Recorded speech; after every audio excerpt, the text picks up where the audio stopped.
तो guys Auschwitz में Hitler ने 11 लाख लोगों को मारा था। और मेरा पोलैंड जाने का रीज़न ही यही था कि मुझे जानना था कि वहाँ एग्जैक्टली हुआ क्या था। तो आई जस्ट होप कि ये व्लॉग देखकर सब लोगों को बहुत कुछ सीखने को मिलेगा।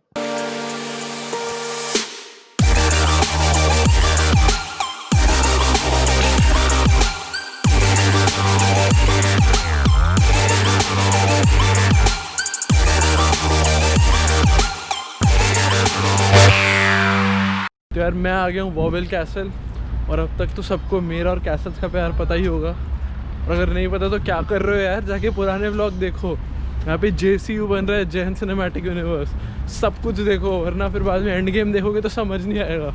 हाँ तो चलो जाते हैं, देखते हैं, एक्सप्लोर करते हैं।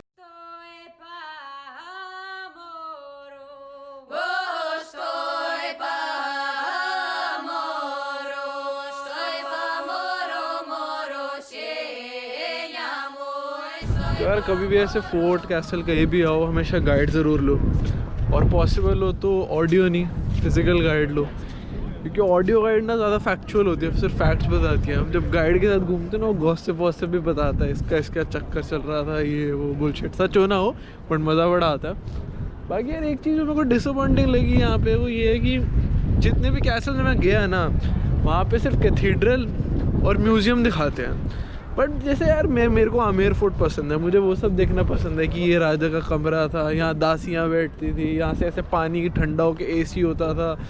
तो कैसल नहीं देखे यहाँ पे, बट ठीक है, इसका भी एक अलग मज़ा है। बट मैं आमेर फोर्ट 7 बार जा चुका हूँ, और आमेर फोर्ट मेरा फेवरेट है। जब भी जाता हूँ हमेशा गाइड लेता हूँ, बहुत मज़ा आता है, हर बार वो कोई नई स्टोरी सुनाता है। यार बड़े कुत्ता अनप्रिडिक्टेबल वेदर है यार यहाँ पे।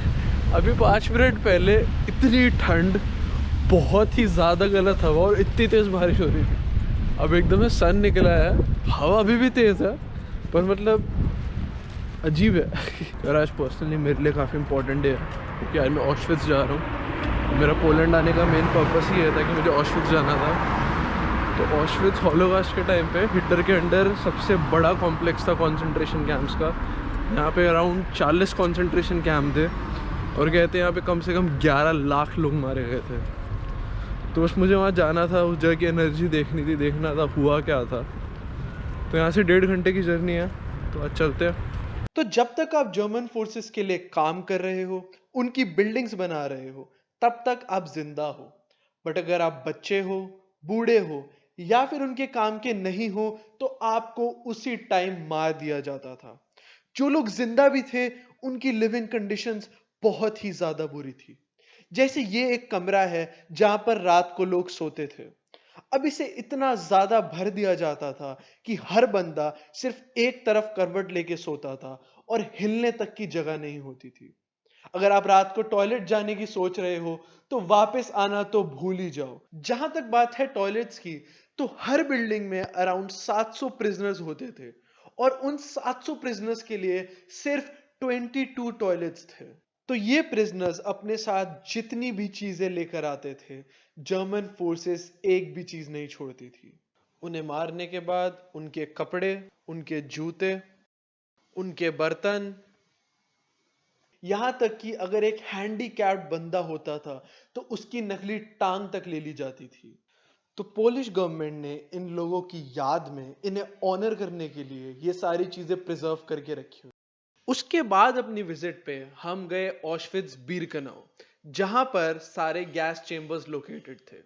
इस कैंप में खुद की रेलवे लाइंस थी, जिसके प्लेटफॉर्म पर प्रिजनर्स की लाइन लगाकर यह डिसाइड किया जाता था कौन काम का है और किसे मार दिया जाएगा। तो जैसे ही जर्मन ऑफिसर्स को पता लगा कि सोवियत फोर्सेस पास में ही हैं, उन्होंने गैस चेंबर्स को बम से उड़ा दिया, ताकि किसी को पता ना लगे यहां पर क्या क्या हुआ था। तो आज की डेट में ऑशविट्ज में बस एक ही गैस चेंबर बचा है। तो आइडियली तो मैं जहाँ भी जाता हूँ मैं वहीं पे व्लॉगिंग करता हूँ, पर ये जगह ऐसी थी कि ना मेरा व्लॉगिंग करने का मन किया ना मुझे ठीक लगा। तो पहले ज़रा हिस्ट्री के बारे में बात कर लेते हैं कि वहाँ पे हुआ क्या था थोड़ा, उसके बाद एक्सपीरियंस के बारे में बात करेंगे। क्योंकि मुझे बिल्कुल आइडिया नहीं था कि एक्सपीरियंस कैसा होने वाला है, मुझे बस ये था कि मुझे जाना है, मुझे पता नहीं था क्या होगा। तो वहाँ पे क्या सीन था कि मतलब बहुत बुरी चीज़ें हुई हैं, बहुत लोग मरे हैं, ये तो सबको पता ही है। बट क्या होता था कि लोगों को पता नहीं होता था कि वो मरने आ रहे हैं। तो बेसिकली जर्मन फोर्सेस उन्हें कहती थी कि हम रीसेटल कर रहे हैं आपको, तो आप अपना लगेज वगैरह ले आओ। और लोगों को ट्रेनों में भर भर के यहाँ लेके आया जाता था। फिर उन्हें लाइन में खड़ा करते थे और एक बंदा डिसाइड करता था कि ये काम कर सकता है कि नहीं कर सकता। जो काम कर सकता है उन्हें रजिस्टर कर दिया जाता था, जब तक काम कर रहे हैं ठीक है, उसके बाद उन्हें मारा जाता था। बट जो भी थोड़े बूढ़े हैं या यंग है या लगता था ये काम नहीं कर सकते, उन्हें एक अलग लाइन में डाला जाता था। उन्हें कहा जाता था आपको शार के लिए लेके जा रहे हैं, आप नहाओगे, कपड़े उतारो। फिर उन्हें गैस चेम्बर में डालते थे और गैस छोड़ देते थे। और 7-8 मिनट तक उन्हें पता भी नहीं होता था कि गैस का कोई सीन है, कि ऐसा कुछ हो रहा है। और 20 मिनट में सब मर जाते थे। उसके बाद उन्हें बाहर लेके आते थे, उनके उनके बाल काट दिए जाते थे, उनके सारे बाल काट दिए जाते थे। किसी का अगर कोई सिल्वर टूथ है, गोल्ड टूथ है, वो निकाल दिया जाता था। तो एक पूरा एरिया था जहाँ पे फोटोग्राफी भी अलाउड नहीं थी, तो वहाँ पे 2 टन बाल पड़े थे। मतलब जो लोग मर गए थे उनके बाल उन्होंने अभी तक संभाल के रखे हुए हैं। लोगों के जूते पड़े हुए थे, सूट केसेस पड़े हुए थे। तो ये सब देखना तो डेफिनेटली काफ़ी गट रेंचिंग एक्सपीरियंस था। मतलब वो होता है ना, दिल दहला देना थोड़ा हैवी हो गया, बट बहुत ही अनईजी, बहुत ही अपसेटिंग सी फीलिंग थी कि मतलब ये हो रहा है। बट जहाँ तक बात है एक्सपीरियंस की, तो एक्सपीरियंस बिल्कुल भी नेगेटिव नहीं था।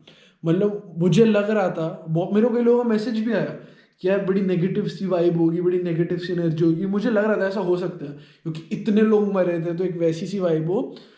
बट यार एक बहुत अलग सी, बहुत वार्म सी वाइब थी। मतलब जैसे कि होता है ना, एक सोल्जर मरता है तो एक वो श्रद्धांजलि वाली वाइब होती है, एक उनके तरफ एक ग्रैटिट्यूड वाली वाइब होती है। एक वैसी सी वाइब थी कि मतलब इस जगह पे एक ट्रेजेडी हो गई है, बट अब उन्हें ऑनर किया जा रहा है। जब आप ऐसी चीज़ एक्सपीरियंस करते हो ना, तो बहुत ज़्यादा ग्रैटिट्यूड फील होता है। मतलब प्रॉब्लम सबकी लाइफ में होती है, मेरी लाइफ में प्रॉब्लम्स होती है, ऐसी बात नहीं है। बट ऐसी चीज़ों के बाद ना आपको जैसे लगता है कि सब छोटी चीज़ें हैं, कि आप कितने प्रिविलेज्ड हो कि एक ऐसी जगह जहाँ पे लोग इतनी सारी एट्रॉसिटीज़ फेस कर रहे थे, आप एज अ टूरिस्ट जा रहे हो। तो बहुत ही ज़्यादा ग्रैटिट्यूड, बहुत ही ज़्यादा प्रिविलेज वाली फीलिंग आती है। तो आई जस्ट फील कि मैं काफ़ी खुश, नहीं मतलब खुश तो नहीं, खुश रॉन्ग वर्ड हो गया, बट हाँ मतलब ये बहुत खुश हूँ कि मैंने एक्सपीरियंस किया। तो बहुत अच्छा एक्सपीरियंस था। तो यार आज अपनी ट्रिप का आखिरी दिन है। आज हम जा रहे हैं Wieliczka salt mines. I am pretty sure pronunciation गलत था। तो ये दुनिया के मतलब one of the most oldest salt mines हैं। यहाँ पे 30th सेंचुरी से नमक बन रहा है। तो फोटोज में तो काफ़ी क्रेजी लग रहा था। जाके देखते हैं, वहाँ जाके गांधी जी को श्रद्धांजलि देंगे। तो ऐसे 1 घंटे की जर्नी है, मेरा टूर बुकड है, तो लेट्स गो।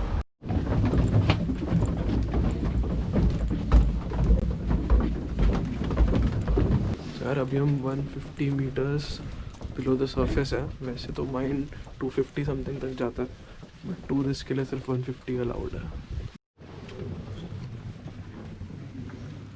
तो यार अभी हम माइन के अंदर, और माइन के अंदर ये इतना बड़ा चैपल बना हुआ है। इस चैपल में सब कुछ सॉल्ट से बना हुआ है। ये वॉल्स, ये फ्लोर और इवन ये शैंडलियर में प्योरेस्ट फॉर्म ऑफ सॉल्ट है। तो यहाँ पे सब कुछ सॉल्ट से बना हुआ है। इम्प्रेसिव, काफ़ी impressive. Please take a look. There are 2 cranes with carriages. One of those carriages is empty, and the second one is full of salt. तो यार ये जो स्कल्पचर बना हुआ है, ये सब सॉल्ट है। और इधर माइन की एक बड़ी सही चीज़ मुझे जो लगी हुई है कि जैसे बाकी माइनों में होता है कि जो लोग वर्क कर रहे हैं, माइनिंग कर रहे हैं, उनकी तबीयत ख़राब हो जाती है, लंग्स ख़त्म हो जाते हैं। यहाँ पे उल्टा है कि सॉल्ट एयर ब्रीथ करना अपेरेंटली हेल्दी होता है। तो इनफैक्ट जो पोलैंड के डॉक्टर थे, उन्होंने यहाँ पे एक मेडिकल चेम्बर ही बना रखा है जहाँ पे अपने पेशेंट्स भेजते थे और वो 6 घंटे ब्रीथिंग करते थे। तो यार टूर ख़त्म हो गया। और जो बेस्ट बात मुझे लगी कि मतलब एफर्ट डाल रखे हैं इन्होंने, कि मतलब इन्होंने टूरिस्ट का फ़र्क पड़ता है। एक तो बेसिकली जो माइन है उसे प्रिजर्व कर रखा है कि भाई जितना ज़्यादा पुराना रहे उतना बेटर है, ताकि ऑथेंटिक रहे। बाकी इन्होंने चीज़ें डाल रखी हैं टूरिस्ट के अट्रैक्शन के लिए। लाइट शो डाल दिए और वो लेक बना दी, एग्जिबिट्स हैं, वर्किंग मॉडल्स हैं, ताकि टूरिस्ट एंटरटेन्ड रहे। तो वो चीज़ मुझे काफ़ी अच्छी लगी।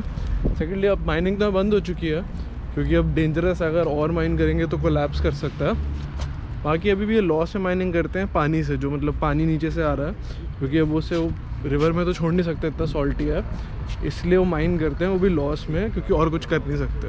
हाँ तो यार बस अब मैं बस की तरफ जा रहा हूँ, बस पकड़ेंगे फिर एयरपोर्ट जाएंगे। रास्ते के लिए मैंने थोड़ी पिरोगी ले लिया, अच्छी यार पिरोगी, मैंने पहले कभी खाई नहीं थी, काफ़ी सही होती है। तो चलते हैं एयरपोर्ट।